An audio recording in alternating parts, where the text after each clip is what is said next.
سلام ጥዕና ሃበልና ከቡራት ተኸታተልቲ መረብ ኒውስ ከመይ ቀኒኹም ሎማዓንቱን ብሓደሽቲ ሰበር ዜናታት መፂና ልኩም ኣለና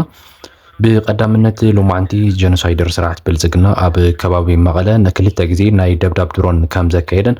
እቲ ደብዳብ ድሮን እሱ ድማ ኣብ ልዕሊ ንጹሃትን ኣብ መንበሪ ናይ ንጹሃት ስድራቤታትን ከም ዝዓረፈ እዩ እቲ ዝበፅሐና ሓበሬታ ኣመላኺቱ ዘሎ ንሱ ብቪድዮ ዝተሰነየ ሓበሬታ ሒዝናልኩም መፂና ኣለና ብዝርዝር ክንሪኦ ኢና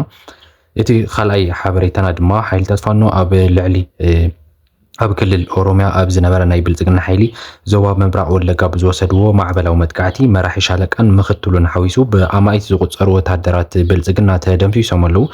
لعلي إسران ربعة زخنا مكاين بلتقنا ناي بلتقنا سراويتون تماريخنا لواكم ون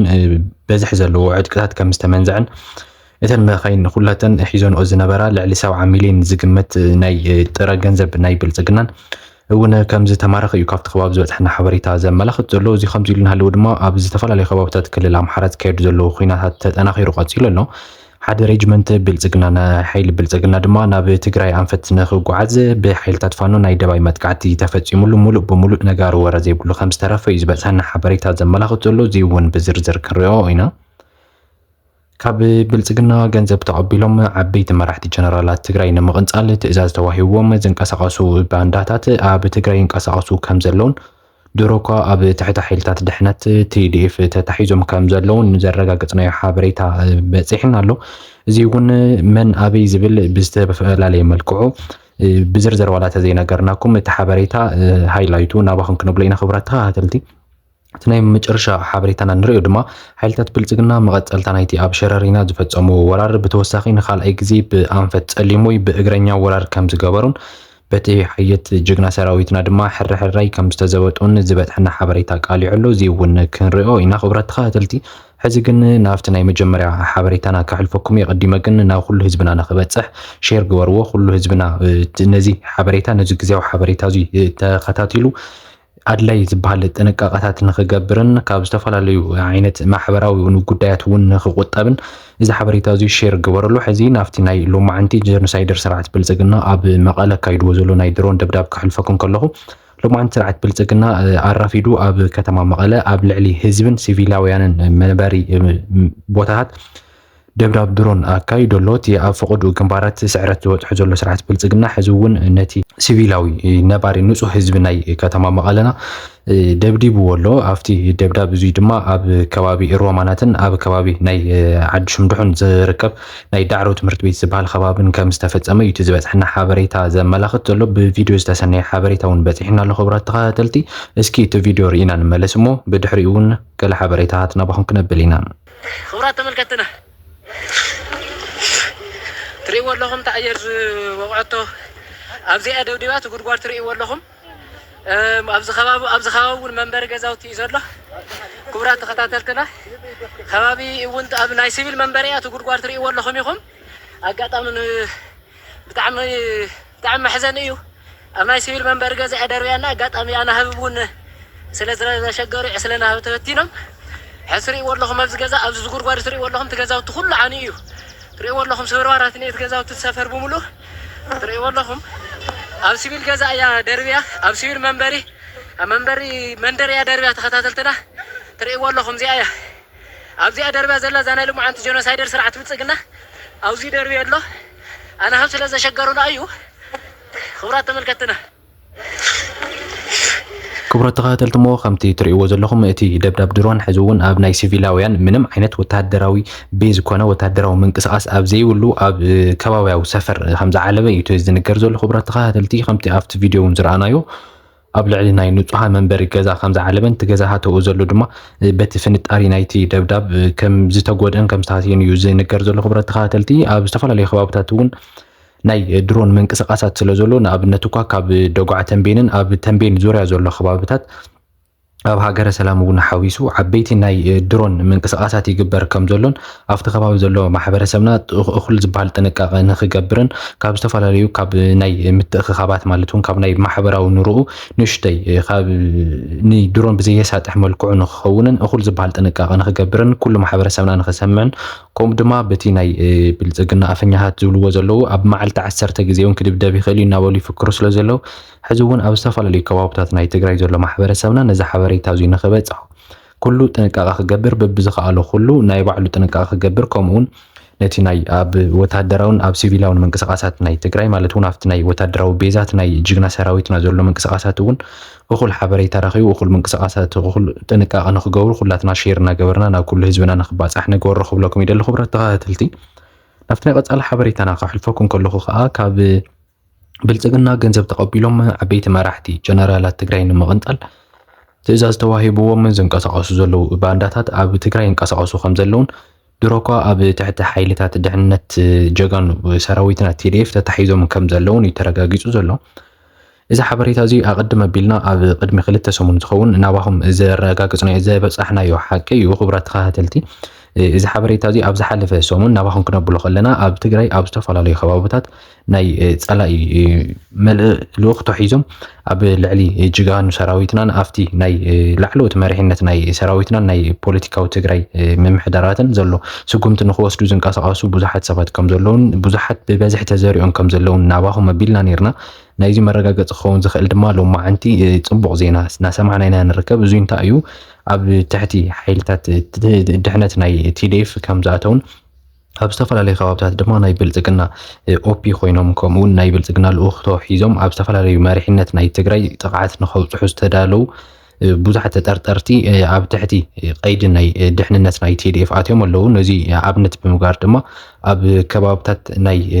ዞባ ደቡብን ናይ ደቡብ ምብራቕ ከባቢታትን ዘለዉ ጥርጡራት ሕዚ እውን ኣብ ትሕቲ TDF ኣለዉ እዞም ጥርጡራት እዚኦም ሕዚ እውን እኹል ዝበሃል ስጉምቲ ተመጣጣኒ ስጉምቲ ክውሰደሎም ከም ዝኾነ ኢና ክነረጋግጸልኩም ንደሊ ክቡራት ተኸታተልቲ ብምቕጻል እውን ኣብ ናይ ሰሜን ምዕራብ ከባቢታት እውን ኣብ ትሕቲ ቀይዲ ዝኣተዉ ተጠርጠርቲ ከም ዘለዉ እዩ ዝበፅሐና ሓበሬታ ዘመላኽት ዘሎ ክቡራት ተኸታተልቲ እቲ ብጣዕሚ ዘሕዝን ድማ ትግራዋይ ብትግራዋይ ባዕሉ ንባዕሉ ክጣፋእን ክጠቋቆምን ከሎ እቲ ብጣዕሚ ዘሕዝን ግዜ ከም ዝበፅሐና እዩ ዘመላኽት ዘሎ ክቡራት ተኸታተልቲ ዝኾነ ኮይኑ ግን ኩላትና ሕዚ እውን ካብዚ ነገር እዚ ክንቁጠብን ካብቲ ኣብ ልዕሊና ኣብ ልዕሊ ተጋሩ ክበፅሕ ዝኽእል ጥፍኣትን ጉድኣትን ኩላትና ብሓበራዊ ቅልፅም ክንምክት ከም ዝግበአና ካብ መረብ ኒውስ በዘጋጣሚ መልእኽተይ ክሕልፈልኩም ዝደሊ ናብቲ ናይ ቀጻሊ ሰበር ዜናና ክሕልፈኩም ከለኹ ከዓ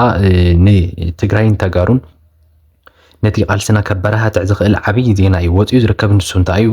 ሓይልታት ፋኖ ኣብ ክልል ኦሮሚያ ዞባ ምብራቕ ወለጋ ብዝወሰድዎ ማዕበላዊ መጥቃዕቲ መራሒ ሻለቃን ምኽትሉን ሓዊሱ ብኣማኢት ዝቁፀሩ ወታደራት ደምሲሶም ልዕሊ 24 መካይን ብልጽግና ከም ዝማርኹን ምስ ሙሉእ ዕጥቅታተንን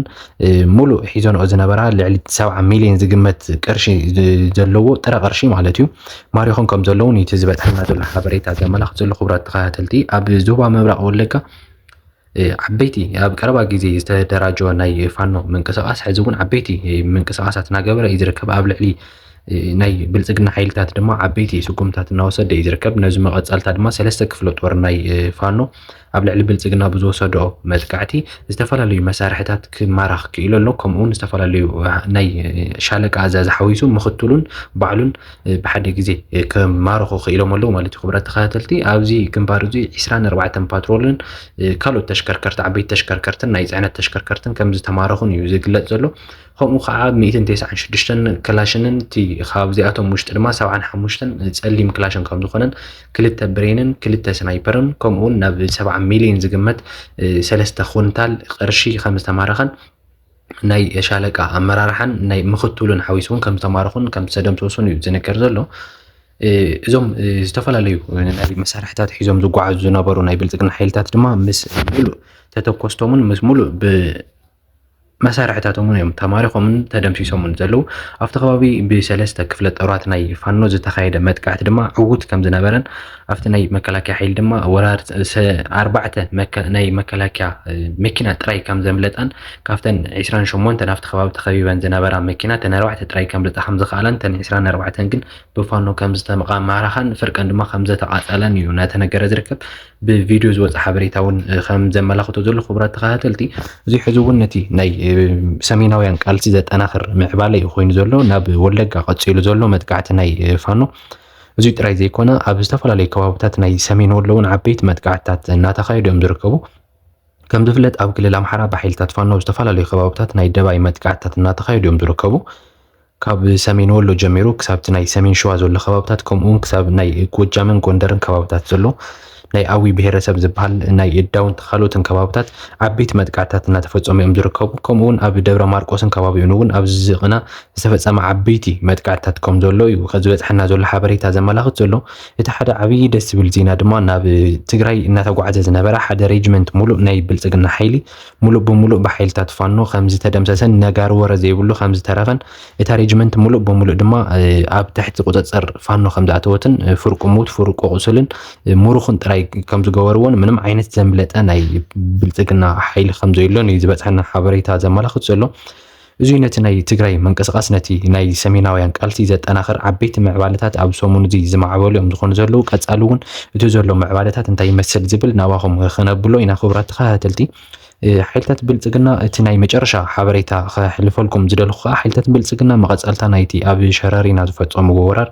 ብተወሳኺ ንኻልኣይ ግዜ ብኣንፈት ጸሊሞይ ብእግረኛ ኣብዚ ሰሙን እዚ ወራር ከም ዝጀመሩን በቲ ሓየት ጅግና ሰራዊትና ምእንተ ህዝቡን ምእንተ ግዝኣቱን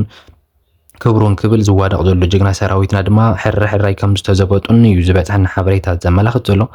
እዚ ወራር እዚ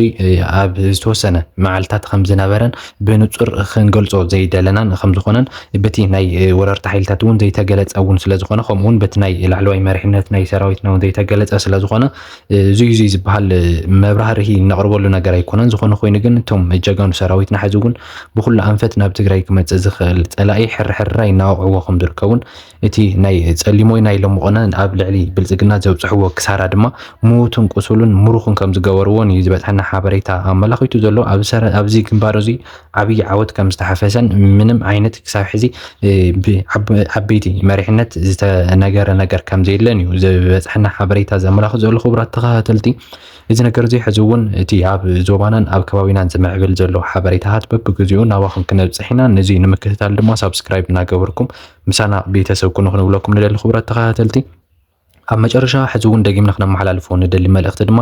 ካብዚ ካብ መረብ ኒውስ ናይ ሎማዓንቲ ዕለታዊ መልእኽትና ዝኸውን ኣብ ትግራይ ኣብ ዝተፈላለዩ ከባቢታት ኣብ ሲቪላውን ወተሃደራውን ቦታታት ዝተፈላለዩ ናይ ድሮናት መንቀሳቐሳት ስለዘሎ ናይ ድሮናት ደብዳብ እውን ስለዘሎ እዚ ፈሊጡ ማሕበረሰብና ካብ ዘይተደለየ ምትእኽኻባት ንኽቁጠብን ካብ ዝተፈላለዩ ናይ ማሕበራዊ ኑሮ ወይ ከዓ ከምዚ ናይ ጉጅለ ዝበሃል ሓበራዊ ጉዳይ ንኸይተዓቂቡ ንኽፀንሕን ዓርሱ ብዝተኻእለ መጠን ካብ ናይ ደብዳብ ድሮን ንኸውሕስን ኢና በዚ ኣጋጣሚ ናብ ኩሉ ማሕበረሰብና ክነመሓላልፍ ንደሊ ክቡራት ተኸታተልቲ እዚ ሓበሬታ እዚ ናብ ኩሉ ማሕበረሰብና ንኽበፅሕ ሼር ምግባር ኣይትረስዑ እንተ ኣነ ግን ኣብዚ ዛዚመለኹ ትግራይ ትስዕር ሰላም